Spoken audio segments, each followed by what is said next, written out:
नमस्कार शेतकरी बंधूंनो, हा केळीचा घड हे शेतकरी जे आहेत आणि ही केळीची बाग जी आहे ते आहे विलास एकनाथ पाटील, गाव मामाचा मोहिदा, तालुका शहादा, जिल्हा नंदुरबार इथले हे केळी बागायतदार आहेत.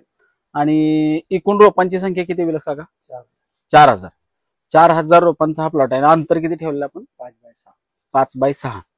साधारणपणे आज ह्या स्थितीत वेन आहे. किती टक्के वेन पूर्ण झालेली? 70%. आणि आज किती महिने पूर्ण होत होते? 7.5 महिने. साधारणतः ह्या 4,000 रोपांमध्ये व्हायरसचं प्रमाण काय सापडलं तुम्हाला? नाही. तर ह्या सगळ्या नियोजनामध्ये आज 7.5 महिने पूर्ण होत होते आणि ह्या पद्धतीनं घडांची स्थिती ही आहे.